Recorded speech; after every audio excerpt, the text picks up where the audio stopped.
Hello, everyone. Thank you so much for joining us for Trending Vegas, the last Trending Vegas of 2020. So glad we made it. I'm your host, Melissa Duran. We have a lot to talk about today, but I'm so grateful to be joined by my coworkers, Diana Paul, as well as Jennifer Davies from the communications office. Hi, guys. How are you? Great. Good. So just for safety reasons, we are going to do this virtually. Hopefully this is the last time we have to do this virtually, but better safe than sorry, right? Absolutely.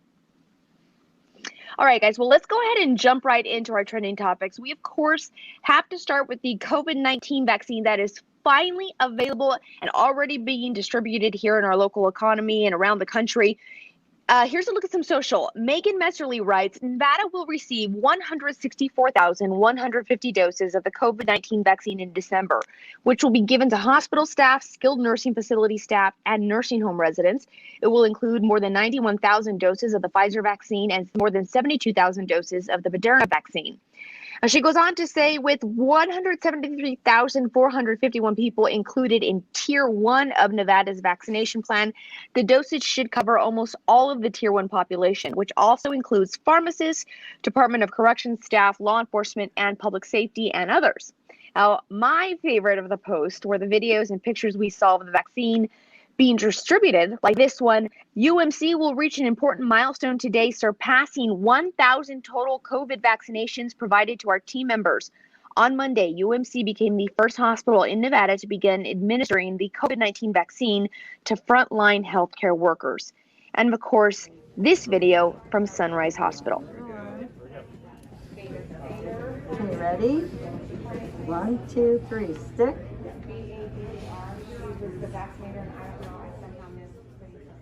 There we go.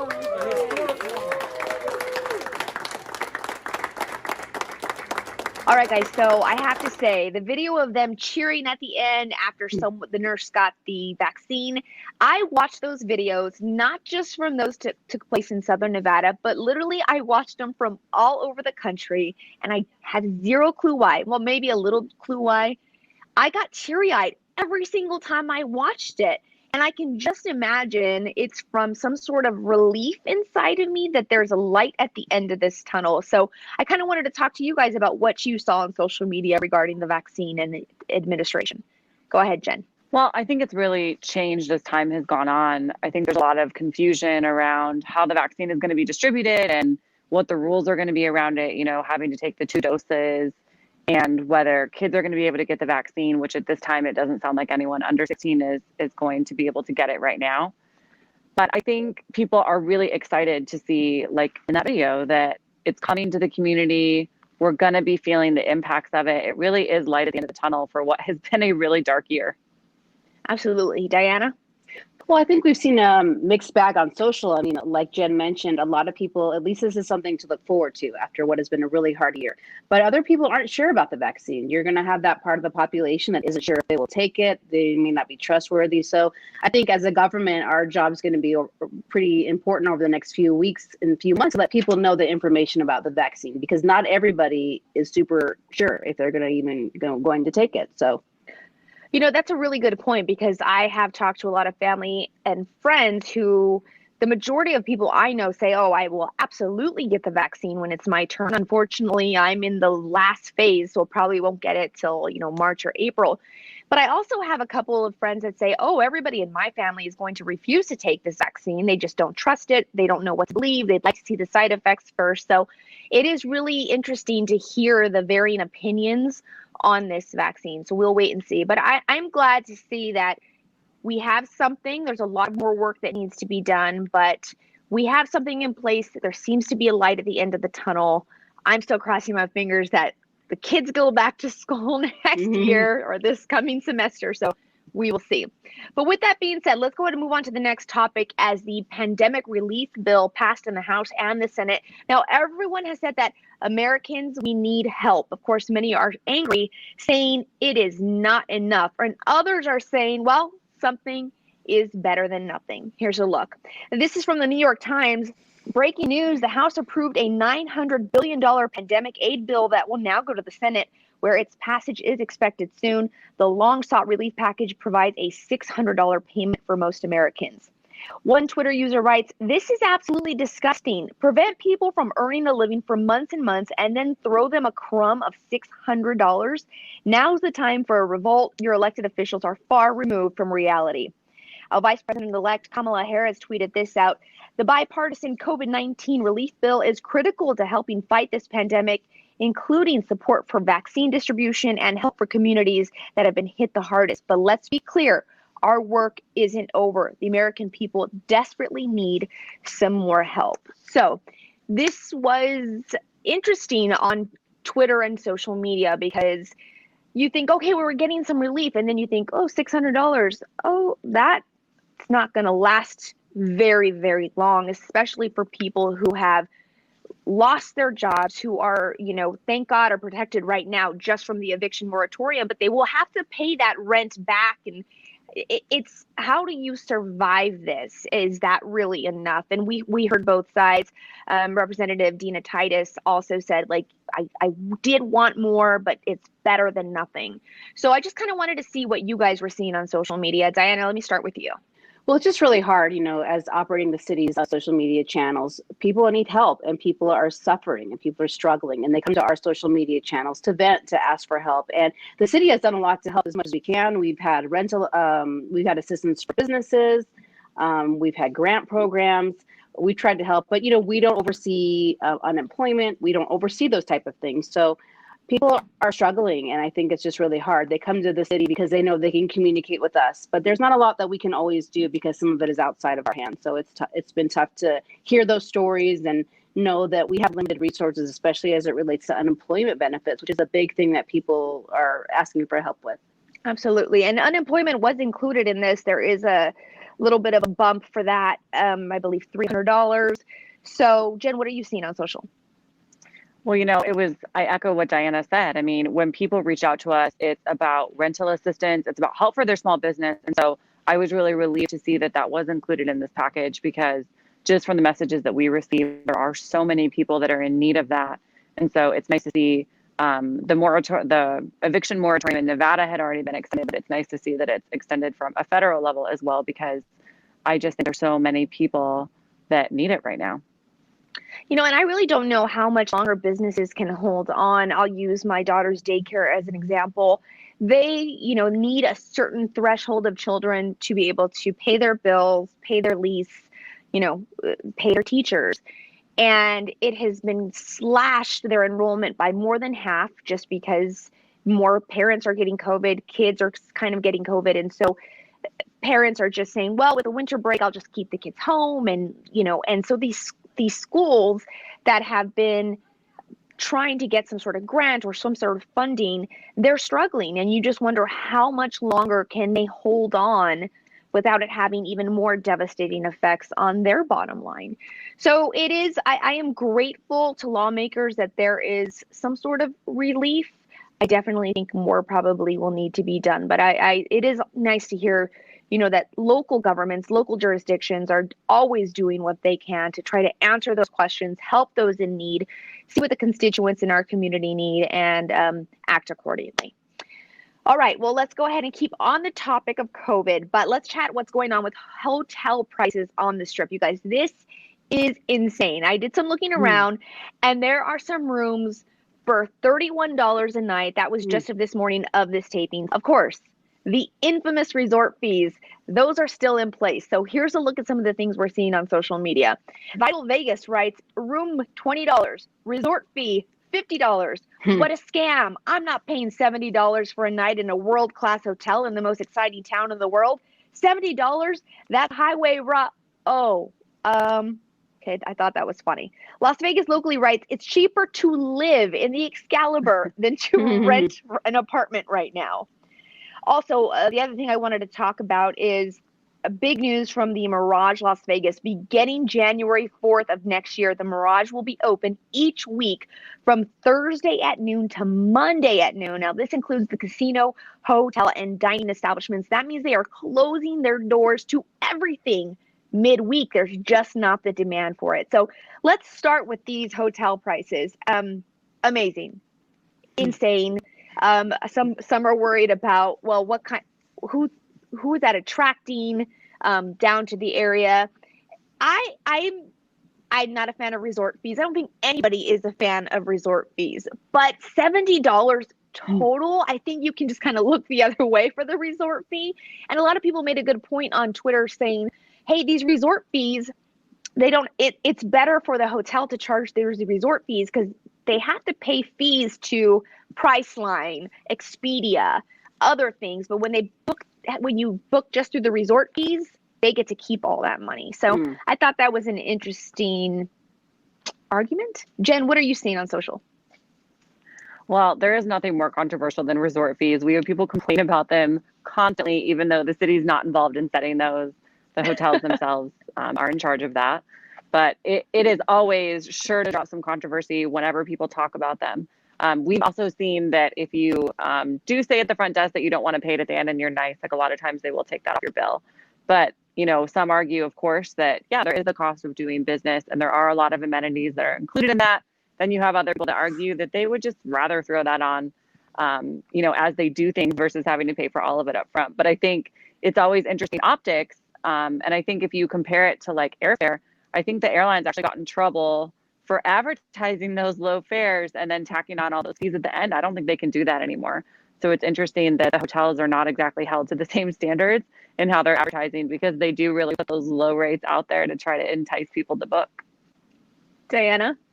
Yeah, well, I mean, the tourism industry here has been hit so hard by COVID, and it's been difficult. The Mirage isn't the only one to close midweek. Several of them are following suit. I think Palazzo is completely closed down. So I think the casinos are doing everything they can to try to let people know we're still open. I mean, obviously there's limitations and there's a 25% occupancy, but the casinos are trying to do what they can to get people here. We're still open for business. Yeah, absolutely. And it is a little scary again because you have shows like Absinthe Las Vegas that opened and they were excited about reopening and now they're closed for a little while again. No telling when they're going to reopen their doors. And I know some analysts were talking about Las Vegas being hurt in the long term. Are we going to see the numbers that we saw in years past of tourism? Is it going to be a slow trickle in again? And so I think that lower resort fees, lower room rates, it's just going to be the norm, which is great for us for a staycation. But, in the long run, it could really, really hurt us. So hopefully our hotels and casinos bounce back. But more than anything, our workers, our employees, the hospitality industry, they bounce back and start to see those jobs start opening up again because it's extremely, extremely hard for them. All right, guys, finally, before we go, let's talk about an exciting project that we're going to see expand, hopefully, here in downtown Las Vegas. That's the announcement of the Boring Company wanting to expand their Loop underground tunnel system that includes stops in downtown Las Vegas. Now, this tweet is from the city. Boring Company's application to expand the Vegas Loop underground tunnel system in downtown Las Vegas was approved by Las Vegas Council today. The project will be privately funded and continue through more approval processes before construction can begin. One user writes, "This is great. The only additions I see that should be added are a stop or two in the Arts District and a stop at the federal courthouse." So you guys were really on the forefront of this, kind of getting the information out there. What can you tell us about this proposed project? Well, we always feel like it's really important to mention to people that this is really the first step in the process. So they are going to have to come back for future approvals on the design, which will then get a better idea of like potentially what the cars will look like and where the official stops will be. Because everything is really conceptual at this point, and they've really just been given that initial go ahead to continue planning the project. But people are overwhelmingly excited. I mean, we polled people on Facebook and Instagram, and I mean, it was like 80% of people said that they would ride this. A lot of people were concerned about it only really helping tourists, but the company has said that they're really supportive of expanding this across the entire Las Vegas Valley. And if you just really think about what impact that could have, for tourists and locals alike to be able to move with ease around the city, I mean, it's really amazing to think about the future possibilities. Absolutely. Diana? Yeah, when people hear Elon Musk, they get really excited. Like they think Tesla. I mean, we don't even know what it's going to look like yet, but people are really excited. I think one of the stats was it would take like 6 minutes to get from one end of the strip to the other, and people were or from Raider Stadium to the other end of the strip. People were just freaking out. Like, can you imagine not having to sit in traffic? Everyone would love that. I mean, and I think about also from the strategic standpoint of getting in. You want to go to a Raiders game when the stadium opens back up. You fly into town, you take the shuttle, boom, you're there at Allegiant Stadium, and then you get to just take the shuttle and leave if you want to. And I also think of it from, someone who lives in the far northwest Las Vegas. When family comes to town, I'm like, take the loop to downtown. I'll pick you up after work. For me, it would be amazing. So I actually think it's exciting for downtown because we could get those stops here. And I think that people will start to venture here more and more easily. Part of the issue right now is, when you come to the Strip, you don't necessarily have a car. So you have to take a cab or an Uber to come downtown Las Vegas. Now it's going to be even easier.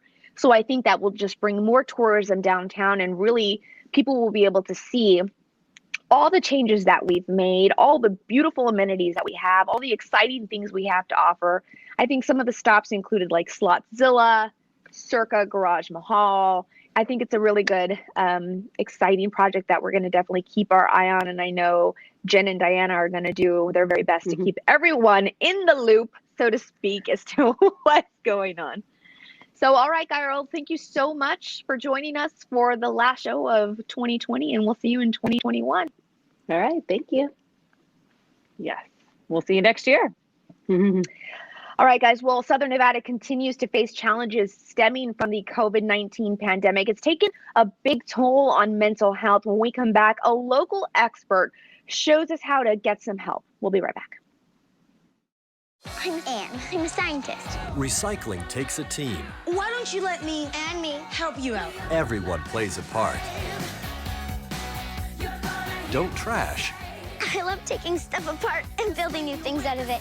what could be treasure. Pal's my most advanced android. This is awesome. You haven't seen anything yet.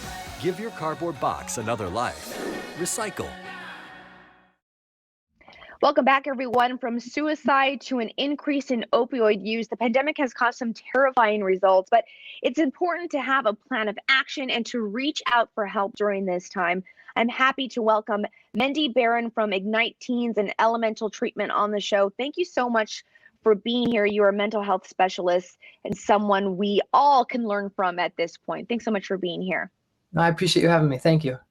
So, right now we're dealing with the COVID-19 pandemic. So from a medical, physical issue, it's scary, right? We're seeing people pass away, not recover, having long-term effects. But when you talk about long-term effects, a lot of times people are not realizing the mental health long-term effects this could be having. Can you speak to that? Absolutely. It's a scary thing to struggle with a mental health disorder in general. And then when you couple that with a pandemic, right, where you're sitting there, you're living in constant fear of death, you're seeing people around you dying. You've got a chaotic climate when it comes to politics and to life and to social media. And it really seems like the world is going nuts. Right. The pandemic has had a huge impact. And I'm not just talking people who struggle with mental health disorders to begin with, even people who didn't have mental disorders, or at least didn't have any reported symptoms, are reporting an increased amount of symptoms. They've said 1 in every 3 people who tested positive for COVID recently have now checked in and have reported having a mental health disorder. Frontline workers, trauma, PTSD. It's just, this has created such a climate that can create symptoms, can exacerbate symptoms. And it's really the next wave of the pandemic. And that's scary in itself to hear that there's a completely different wave, but a result of the COVID-19 pandemic, yet linked. So I kind of wanted to get into that too, because Governor Sisolak talked a couple weeks ago about the increase in opioid use that we're seeing in the state of Nevada. Is that directly linked, do you think, to this pandemic and people just trying to stop feeling, zone out, whatever the experience may be on opioid use? It's absolutely 1000% connected. And it's very simple. It's people don't have access to resources, right? When you're talking about recovery, one of the biggest, the tenements of recovery is having a support system, going to meetings, being able to access care. And now you're cut off from that. So you're cut off from all your resources that you had to help you deal with the everyday, and you're not dealing with the everyday anymore, right? It's that on steroids and no support. And so, you know, in the therapeutic field, we saw this coming for a while. We've been reaching out. We've been encouraging people to get help. We've been trying to create systems because we knew you leave a person who struggles with addiction in a pandemic without resources. It's like having someone in the ocean without a life vest. It's gonna result in negativity, and therefore we've seen an almost 300+% increase in use and overdoses. It's mind blowing what we're facing right now. You know, it's so scary to hear you say these numbers, and then we get these organizations that come to us and saying, hey, we have these virtual coaching sessions or virtual meetings that people can go to, but do those have the same effect on people who are dealing with a mental health issue as an in-person, or does it work just as well? What are your thoughts? So it's an interesting question, and I actually own a company that provides virtual services, and so I've had a good chance to look at it closely. The short of it is, if this was any given Sunday, the ability to get help from a therapist or a coach in an online environment shouldn't be all that different, and it isn't. And in fact, it can be even helpful because you don't have to leave the house and there's more of a connection like we have right now. You can kind of see face to face. But when you take something like that and you increase it, again, with a pandemic, so now you have to do face to face for everything you do. And you can't get that real living, breathing support and that community the way you used to because it's a little bit more sterile in this environment. Now it starts to become a negative. And now you're having therapists report, you know, burnout from too much of the online environment. So it's the kind of where too much of a good thing can become challenging. So while it is effective in huge doses and without mitigation and without any other alternative, it's skewing a little bit negative. So now we laid the groundwork of everything that's kind of going on, and we're just barely touching on it, but we're having a good understanding of what's going on with mental health. Now, what can people do to help themselves during this situation, especially with the holidays? You have New Year's coming up, you have Christmas, just so many different holidays. And what can people do to help themselves? Absolutely. And I wanted to add one more piece on the mental health note, just as suicides are also on the rise. So here in Nevada, for example, there were more suicides in the first semester of high school than there were the entire year last year. And so it's you know, mental health is absolutely a huge piece of it. And what people can do, whether it's mental health, whether it's addiction, and whether it's something in between, is twofold. Number one, it is important to know and to recognize that we are in a pandemic. And it's a funny thing to say that, but a lot of times when you feel hopeless and helpless and sad and it feels like there's nothing else and you want to go use or you want to do something or hurt yourself, you know, if you pause for a minute, you go, actually, there's a really valid reason I feel this way. Right? It's a pandemic. It sucks. You know, I'm going to struggle. It is normal for a person without struggling with these things to be struggling. And so having that awareness takes away some shame and allows you to know that, like having a cold or a broken leg, it's okay to ask for help. And that's part two, is knowing this, ask for help. There are resources out there. There are wonderful organizations out there. There are for-profits. There are nonprofits. There are treatment centers. There are hotlines.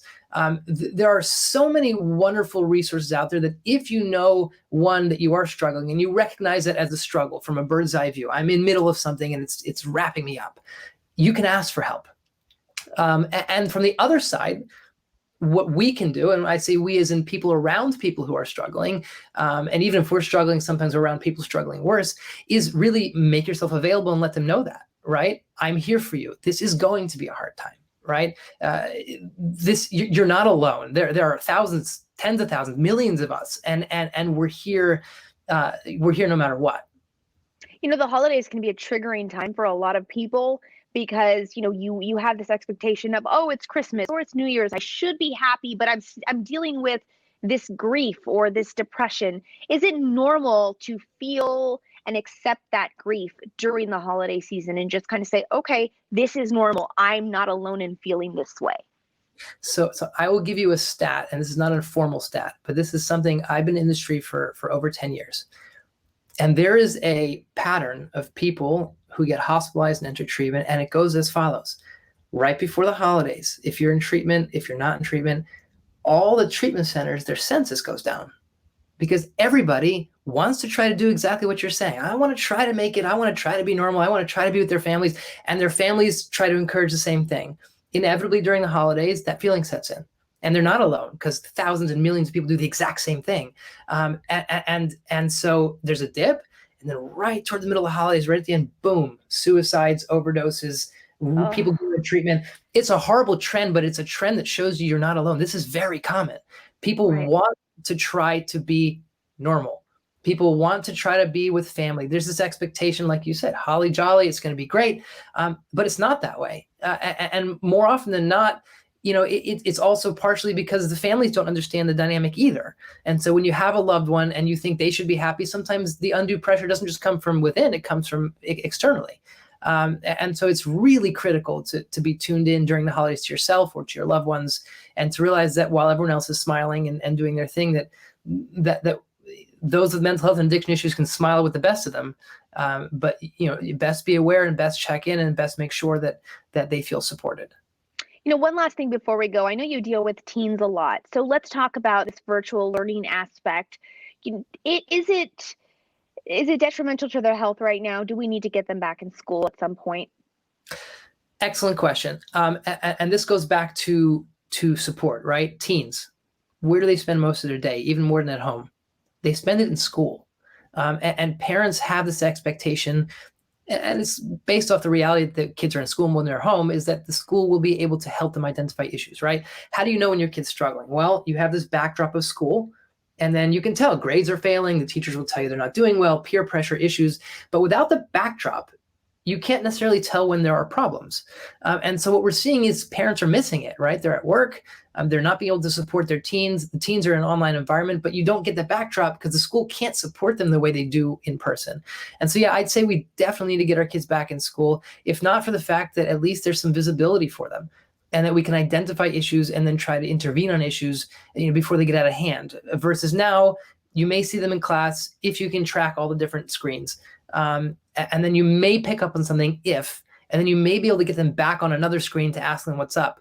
But you're really missing the whole backdrop of a structured school setting. And I think kids need to be back in school as soon as possible. All right, Mindy, anything else that you'd like to add before we go that you think it's going to be important for people to hear going into the holiday season? I just think it's important to be aware. The number one difference between someone killing themselves and not is somebody else being there. Okay. The number one difference between someone overdosing and not is someone being there.